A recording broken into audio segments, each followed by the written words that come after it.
Ako po si Jeremy. I am with the Superhero Foundation, and the foundation itself has been in existence since 2008. So medyo tagal-tagal na din. Maybe some of you know our founder, Mr. Mike Paranan. Maybe you've seen what we do. Yun po, kung ano nakikita nyo sa social media, yan po yung superhero. Sabi nga ni Sir Mike kanina sa video na pinalabas ko is mas maganda daw yung impromptu. So we have a special interest in promoting Philippine native trees. Sabi nga ni Doc M kanina sa panghuling message, kulang yung batas. Might as well, ikaw na tao, take action ka na. No? Isa-isa tayong magtanim ng puno, preferably Philippine native trees. Dahil na din maraming reaction sa Facebook page natin. So, nag-reach out pa ako kay Doc M para magbigay siya ng paliwanag or kasagutan sa iba't ibang mga tanong. So, formally introduced to you, our speaker tonight is Dr. Efraim Cercado, part-time surgeon, full-time tree farmer, pero joke niya daw yun. And he's one of the founders of the Philippine Native Tree Enthusiasts. At kung naghahanap kayo ng legitimate resource person, legitimate expert in the field of Philippine native trees and biodiversity, look no farther than Doc M. Doc M, I'll give you the floor. Thank you, Jeremy. Before I start, check ko lang yung audio ko. Give me a thumbs up or sound back if you can hear me properly. Sige, thank you. First time po namin ito na Jeremy, itong series ng lecture. So I'll promise you one thing, the discussion is going to be quite short. And then you can go free for all so we can get the feel of how to proceed for the next recordings. Ito yung topic starter lang natin. Sige, share ko na yung screen ko. This is what we chose to discuss for tonight.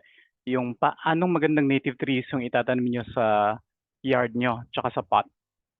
So yun po yung pag-uusapan natin. All our objectives primarily will revolve around this, but we'll have a lot of time for question and answer later. If you have lots of questions, bato nyo lang. Kaya ni Jeremy lahat yon.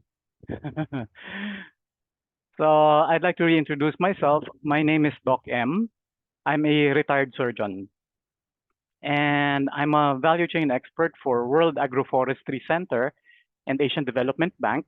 When I say value chain expert, that means we develop business lines basta related sa agroforestry. So that's what I do. And before I resigned, I was also a medical research specialist for Novartis. We conducted research, medical research, tapos we evaluated medical research, sasabihin namin kung ano yung maganda, hindi magandang information na lumalabas. So yun, dati po isa po akong hamak na doktor. Ngayon po ako ay intense na farmer. So this is let me establish muna yung principles for what we are discussing. Yung yard ninyo, yung pinaka-objective natin kung anong gusto nyong itanim na puno sa yard ninyo. And those other plants which you can pot, of course. And yung principle sa potting is ganito. Lahat ng klase ng puno, pwede nyong ipot. Okay? You got that? I'll repeat it. Lahat ng klase ng puno, pwede ninyong ipot. But there are of course preferences kung ano yung ipapot nyo. Logically, ang preference nyo would be ornamental. If you're going to be potting or planting in your yard, you preferably wouldn't pot very big trees or a lot of them. And you would pot or plant in your yards yung mga edibles, kagaya ng tea plant, cinnamon, bago for vegetables. Aside from the vegetables, of course, and yung mga bonsai materials, which are also ornamentals. So I'll show you. So I'd like to repeat, lahat ng tree pwede mong ipot. I'll give an example. Okay? So this is Malabayabas. Napakaganda ng Malabayabas. This is our next candidate for the Philippine Philippine tree, Philippine national tree. This is our next candidate. Simply because Nara is also the national flower of Indonesia and it also occurs in other countries. So whereas Malabayabas is unique sa Philippines. Pag nakakita ka niyan, para kang naengkanto sa gubat. Pulang-pula talaga siya. So Malabayabas is a very big tree. Malaki talaga siya, as you can see from the pictures. But look at this. This is, yan ang itsura ng Malabayabas pag pinat mo siya. So nakalagay lang siya sa pot. And kita mo yung balat niya, pula na siya, pero maliit lang siya. So I'd like to, if you can recall, malaking-malaki ang Malabayabas. So babalikan ko yung sinabi ko kanina. Any tree, pwede mong ipot, okay? No matter how big it is. If you limit the root size, hindi lalakihan masyado. So this one is in our veranda here sa Quezon City.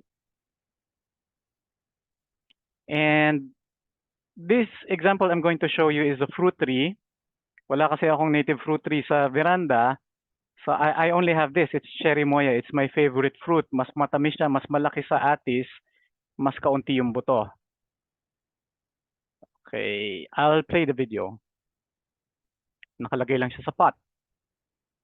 Ayan yung mga bunga. So I count 7 fruits.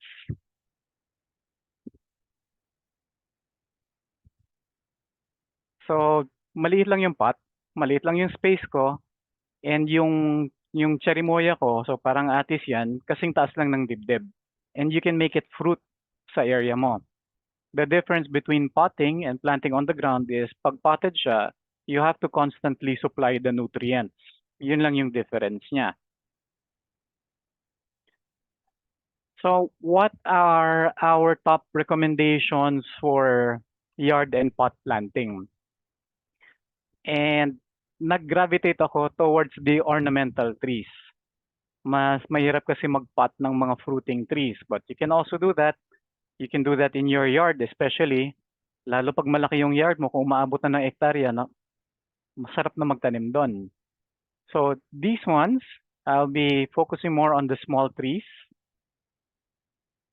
This is Patalsik Pula. This is our #1 choice for Philippine Sakura Parks. Kukwentuhan ko kayo konti. Yung cherry blossoms ng Japan, mas maganda ito kaysa sa cherry blossoms ng Japan. And yung cherry blossoms ng Japan, 2 buwan lang yan namumulaklak, pero it generates $6 billion every year for Japan. This one, yung Patalsik Pula, very beautiful, very unique to the Philippines, can bloom for 4 to 6 months. Matagal, di ba? So kung yung 2 months ng Japan, $6 billion, siguro naman yung 4 months na pamumulaklak nito sa Philippines can make $12 billion for the Philippines. Diba? Simple math. So next one. This one is Balay Lamok. It is still flowering all over the Philippines this month. So you will find Balay Lamok in everywhere in the Philippines, Luzon, Visayas, and Mindanao. Here's the thing. Ang Balay Lamok is a park material in Japan. Tinatawag nila itong sacred pear tree. So it's park material in Japan, Hong Kong, China, Taiwan, Singapore. Sa Pilipinas, uling material lang ito. So inuuling lang po sa atin yan. Kagandang puno, di ba? Kagandang bulaklak. So we're missing out on a lot of our potentials. We don't have parks like Japan, pero napakarami nating magagandang mga bulaklak sa puno. So these are examples of what you can put on your yard or what you can pot. Tuloy natin. This one is magkono. So this one is ironwood. Mabagal itong lumaki, but when it starts flowering, usually at waist level, pag nag-start na siya mag-flower, maganda yung bulaklak niya.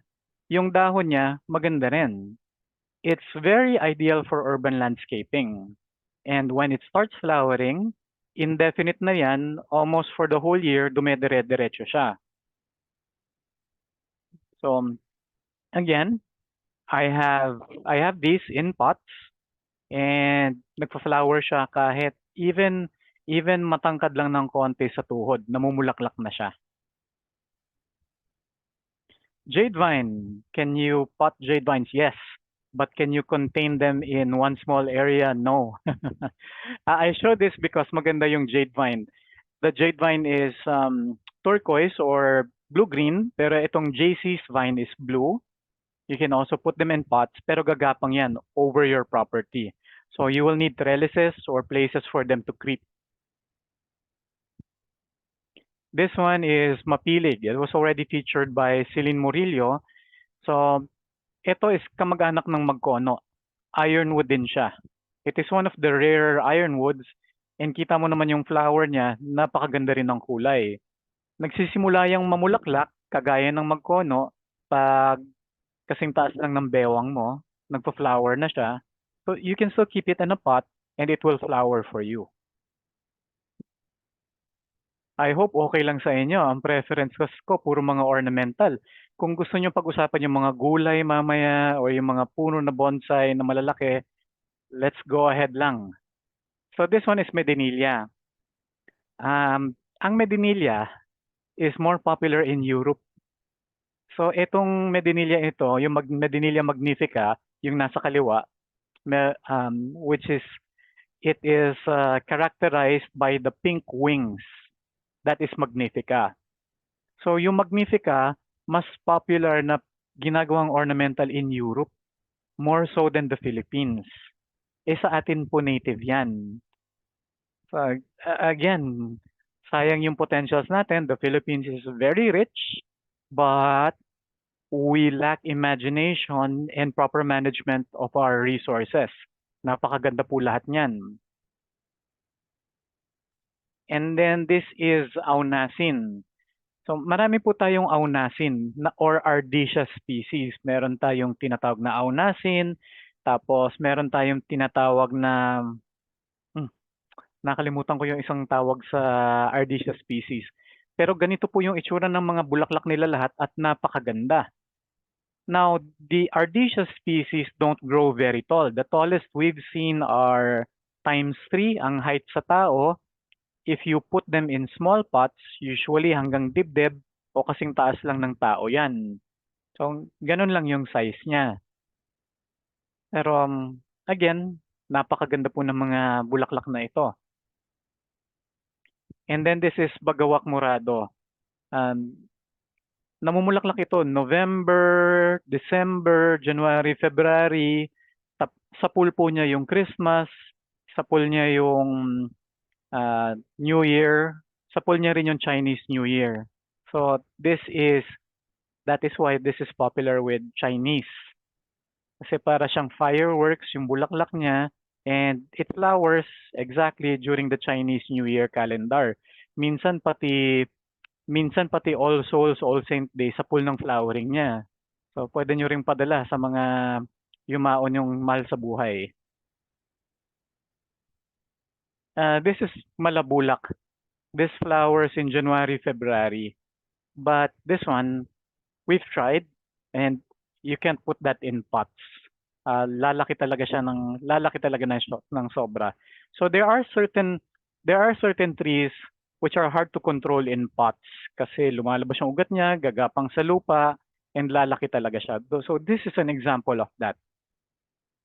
Pero maganda tong puno na to. And yung banaba, maganda ito.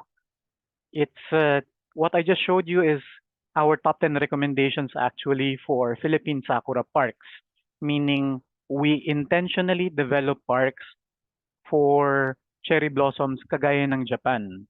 with the intention na maghatak ng mga turista papasok sa Philippines.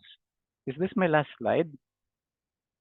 Yes, that was my last slide for examples nung mga puno na pwede nyo itanim sa yard ninyo and pwede ninyong ilagay sa pots. Again, pag nilagay nyo naman yan sa pots, limited yung root space niya, hindi naman talaga siya lalaki masyado. The examples I gave you are mostly flowering, but you can extend to fruits and edibles and bonsai and other ornamentals. So with that, magpo-pause muna ako. And if you have any questions, you go ahead. Thank you po, Doc M, sa pagbabahagi. Nakakamangha na di natin ito natututunan sa school. Why do you think that's the case? I think that's my question. But parang hindi siya kasama sa kahit basic subjects man lang. Puro nara lang at mangga. Sinama siya sa basic sections. Ang mga basic sections ng elementary tsaka high school, iyon, natives natin. Nara, kaya lang yung awareness, hindi na binabahagi sa educational system natin. Pero thank you po sa mga ganitong avenues. May tanong po si Ms. Royda. Saan daw po pwedeng bumili ng mga buto or seedlings? Yung buto nila, alam ko, makikita mo siya, may nagpo-post sa grupo ng Philippine Native Tree Enthusiasts. This is a Facebook community. It's called Philippine Native Tree Enthusiasts. Minsan may nagbebenta ng mga buto nila or yung mga seedlings. If you are in the vicinity of Quezon City, from May 30 hanggang June 2, magkakaroon ng plant convergence. There will be some seedlings na nabanggit ko na ibebenta doon sa Quezon City Circle. Thank you po, Doc. Isa tayo dito kay Miss Joanna. Small trees daw for seaside yards. Small trees. Okay. Babalikan ko. Yung patalsik lahat ng i-mention ko ngayon are seaside trees. Yung patalsik pula, yung una-unang pinakita ko is seaside. Yung balay lamok is seaside. Yung magkono is seaside. So the top three I showed you kanina, they are all seaside species. Marami pa. Well, we can talk more about that. Pero yung top 3 na yon, all seaside.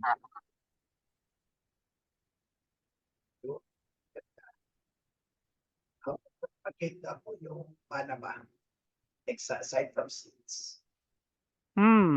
Lindsay, unfortunately, ang successful propagation method lang namin sa banaba is seeds. Ako, I haven't tried marketing, kung kakayanin ng marketing or air layering, baka pwede. But so far, seeds ang most common way to propagate banaba. Banaba dito sa amin dito sa Leyte, pang ano yan? Panggamot namin ng lagnat, ng dahon. Alam ko binibili ng Japanese companies ang banaba for medical purposes eh. So, gamot talaga siya. Eto, di ko talaga mahanap. May kilala po ba kayo yung PNPE sa Cebu?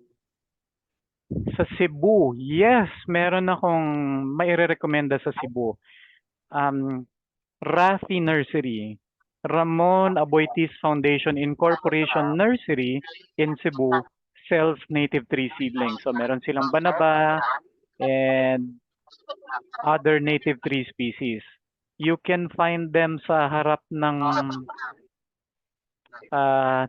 nakalimutan ko yung tourist destination na parang Greek statues na Roman Colosseums doon sa Cebu. Pero the name of the nursery is Ramon Aboitiz Foundation Incorporation Nursery. Yan. Walang laya po yun, Doc. Yung parang Ah, kina Ellen Adarna. Oo, So yun yun, yun. Ma'am Angelina, sa ay usay siguro ni. So, medyo technical si Ma'am Anazel. Spacing daw po ng balay lamok, Wow. pinakamainam. Anazel, pwede mo i-spacing ang balay lamok anywhere from 3 to 5 meters. So, yun yung binabase namin yan palagi sa canopy size, yung buhok niya kung gaano kalapad. Usually 3 to 5 meters yan. So, yun yung susundan mong spacing sa kanya.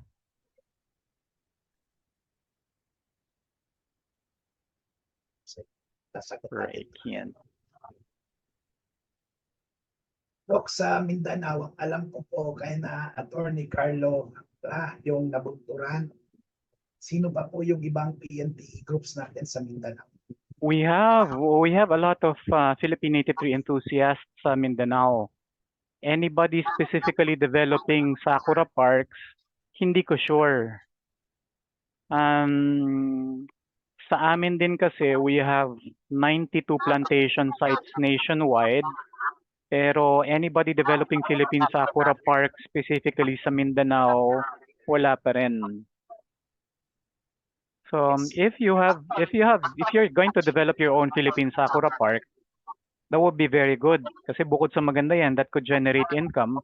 Mag-aantay ka lang ng 3 to 5 years and it can generate 11 million pesos per hectare every year for you. Cardio ka na. May pera sa puno. O naman. Eto, may tanong si Sir Tony. Dapat daw po bang putulin na yung 5 African tulips para sa akin? Inay-inay muna para hindi biglaan. Oh, Tony, I strongly recommend removal of African tulips. Napakaraming reason kung bakit. First and foremost kasi, pumapatay siya ng stingless bees. So, mamamatay ang stingless bees pag pumasok yan sa bulaklak ng African tulips. Secondly, napaka-invasive niya. Mabilis kumalat, mabilis tumubo, mabilis lumaki yung mga bunga niya. And pag tumubo na yan sa property mo, ang hirap-hirap patayin. So, pag nakakita kami ng African tulips talaga, first recommendation namin tanggalin siya. And I will recommend replacement na natives for African tulips. My recommendations would be rarang, dap-dap, and yung pinakita ko kanina na malabulak. So, mas maganda yon kaysa sa African tulip. Ito, may kasama akong waray dito, si Patrick. Patrick, I think we can connect. I'm also in Tacloban, so this would be a good project. JCC waray nun. Sana tanong ito. Doc, can you accommodate more questions pa po? Sure, okay lang sa akin.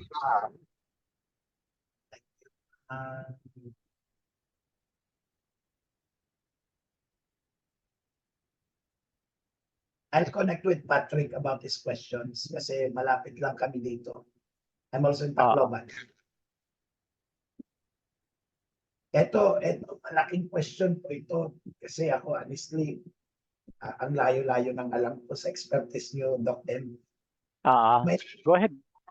Ano yung rice fields ko? Ano yung magandang itanim ko so that my rice fields will not be affected? Pero at the same time, may native tree ako. Anong name mo sa nito? Ang hirap naman nun. Si Georgine Primavera, naalala ko kasi, nagtanim siya ng mga native trees sa rice fields. Ang problema, hindi lahat ng native species kayang mabuhay sa lugar na binabaha. So, namamatay siya or nasa-stunted. Kasi ang rice field binabaha regularly. Merong mga halaman na maganda ang tubo pag binabaha. So, ang examples nito, bangkal, bitaog, ipil. So, those are 3 examples. Katmon nga pala. Katmon also. So, ang katmon is small, it's ornamental. pwede yan sa tabi ng rice field. Pero kung ang rice field mo gusto mo talagang taniman, there are several options para mabuhay siya. Several options include ila-landfill mo siya up to 1 meter high or lagyan mo ng mounds. Doon mo itatanim yung mga puno mo para hindi siya malulubog sa baha. Medyo mahirap ang rice field. Tapos may fertilizer pa, tsaka pesticide. Mm. Ito din yung thank you, Doc. Ito, may tanong si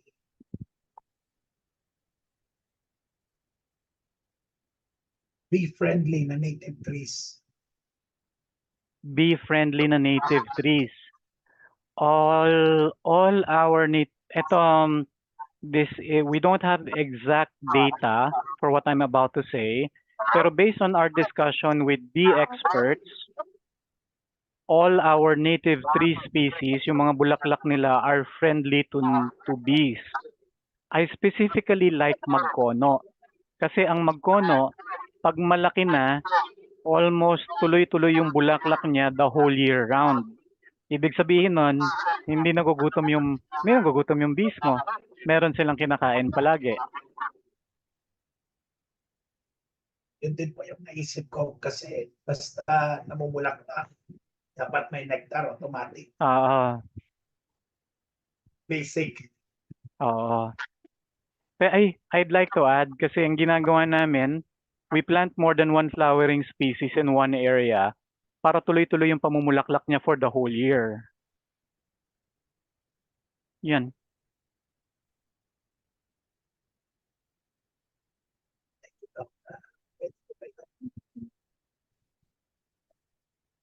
May tanong si Saldi. I'm not sure if I'm understanding it right. Pwede maitanim in between sa bangkal ang blossom trees. In between bangkal ang blossom trees. Pwede naman. Yeah, everything is possible. I just like to remind you, ang bangkal, okay yan itanim sa binabahang lugar, kaya niya yon. Pero yung mga blossoming trees na pinakita ko dito sa inyo ngayon, lahat sila hindi kaya. Hindi niya kayang binabaha. So you have to put them in a mound, mas mataas sila kaysa sa baha.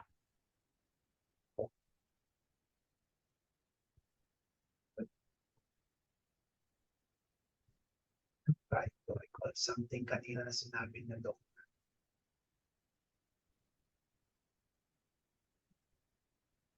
Hi, Patrick. Patrick, mapay nga gabi. Yes, let's connect. I'll search you on Facebook. Yan. Ilalagay ko muna sa isa sa mga pinaka-paborito kong bulaklak. Yan.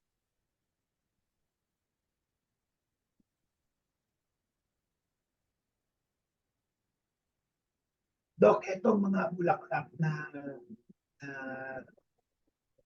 tawag nito, na nagbo-blossom, can they be sold as bulaklak lang, or how could that be on an economic standpoint? Traditionally, yung mga cut flowers are sold from, anong tawag mo dito? Yung mga hindi sila trees. So they are usually grasses. And what I just showed you right now are trees. So yung iba sa kanila, pwede mo namang i-cut yung branches and ibenta, pero wala tayong data on how long they will last. So in short, hindi ko sigurado. Hindi ko sigurado. We can try. Opo, kasi unlike roses, di ba, medyo Oo. calcium. Ito, ano difference ng bangkal and kadamba? Kadamba, I have not heard. Kadamba, they are both Nauclea species, but bangkal is a native Nauclea species. Ang kadamba is exotic, so hindi siya galing dito sa Pilipinas. Okay, so yun. Sana sagot.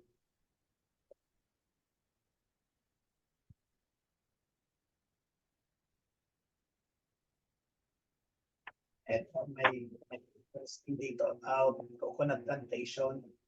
Ano daw po yung pwedeng pampalit ng nyog? I mean, in between coconut trees. In between coconut trees. At pag nakabisita na po kayo sa Mindoro, I would say yun yung pinakamagandang example ng utilization nila sa mga nyugan.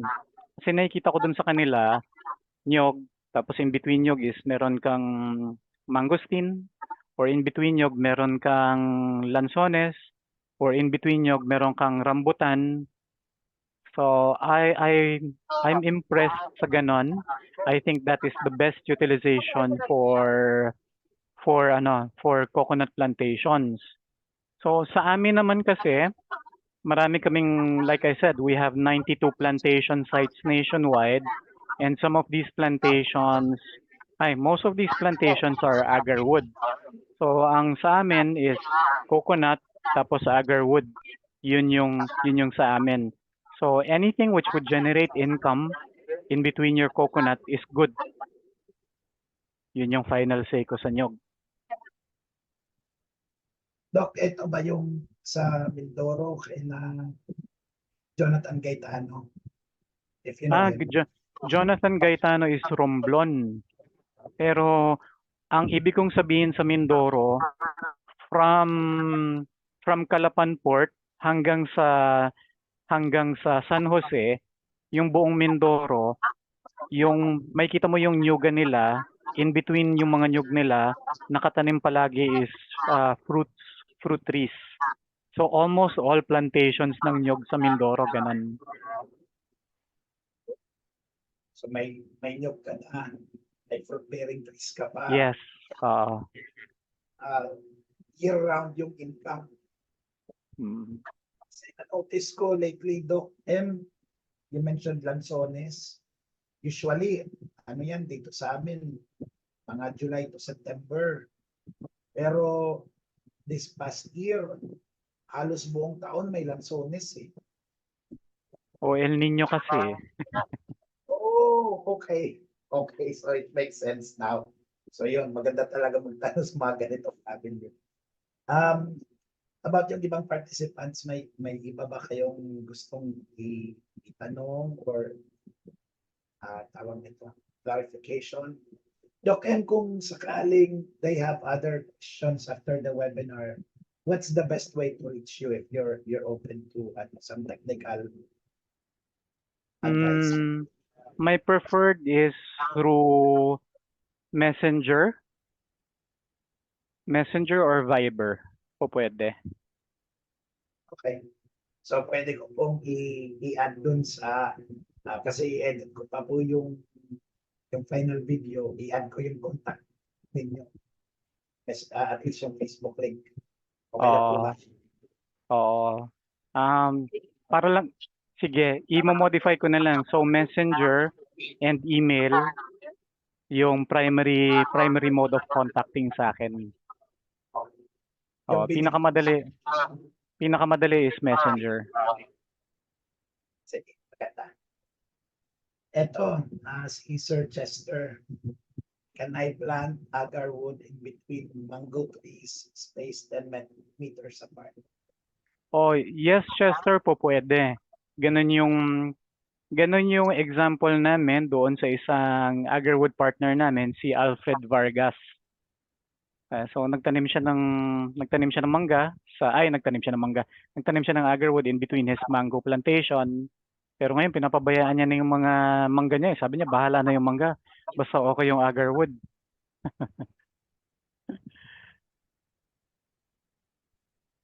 Mas valuable yung agarwood eh. Oo. Kapag lumaki na yung mangga at ano yun, goods na goods. I think for everyone na nag-join dito at saka yung hindi naka-join pero nag-register, you will receive a copy of the recording. Yun yung isang dahilan din bakit pinaregister ko kayong lahat. Kasi mahirap naman nag-attend ka lang minsan, hindi ka nakapang notes kasi baka naghahanda ka ng mapunan tapos biglang may gusto kang balikan, at least pwede mong ma-view. Kay Miss Joanna, drought resistant trees. Miss Joanna, may pinost po kami dun sa Facebook page ng Superhero Foundation. Greenup ko kay Attorney Carlo Angla. He is based in Mindanao, somewhere in Davao, I think. You can also look at that. May mga pangalan doon if it helps. Para at least may kopya kayo. Ano yung muto malapit sa dagat? Eto, sinabi kanina ni Doc. Sige, itatype ko na lang dito. So yung top 3 is Patalsik Pula, Magkono, tsaka Balay Lamok. Sinat ko yan kanina. Medyo natabunan na. Oo nga. Yan. Good. Great. So, Doc M, that's the time that we have for tonight. By the way, we have another session with Doc M this coming 27th naman. That's 2 Mondays from now. So mag-posting po ulit kami. I know Patrick is in Tacloban. Patrick, I have a contact. I think Doc M, Sir Barito Barillo. Marito Barillo. He has a native tree nursery in Tacloban. Wala pa daw, tawag nito, parang permit, tinatrabaho pa nila. Pero Patrick, I promise you, he is a good resource person for you na dito sa atin. Harani hapon. So for everyone who attended tonight, Doc M, any parting words for this session? Hindi ako handa sa parting words ko. Thank you everyone for attending. It's good na you're interested in native trees. Base sa pinakita ko sa inyo, may reiterate ko na napakayaman po ng Pilipinas. We have been greatly blessed by God. So kami, we focus on developing industries which are non-existent sa Philippines, which is, so ito yung tatlo, yung agarwood, yung timber plantations, and Philippine Sakura Parks. The reason why we're doing this is we would like to honor God, the Creator. We would like to make the Philippines great. So these industries are very helpful sa mga Filipino. And the last reason we're doing this is we would like to generate wealth for as many Filipinos as possible. So, yun po.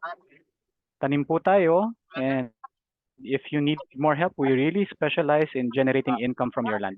That's it. Thank you, Doc. So, for me naman, maraming salamat sa nag-attend. Huwag tayong matakot na maghanap ng sources ng income. Kasi yung doktor nga, nag-retire pagiging doktor para magtanim ng puno. Paano naman kagaya ko na doktor lang, di ba? So this is Jeremy Tan from my Superhero Friends Foundation. Doc M, maraming salamat po sa inyong time and expertise. And again, sabi nyo nga, let's help make the Philippines great so that we can make it greater. Yeah. So, God bless, and we'll see you in our next episodes. Bye-bye. Thank you, everyone. Bye-bye.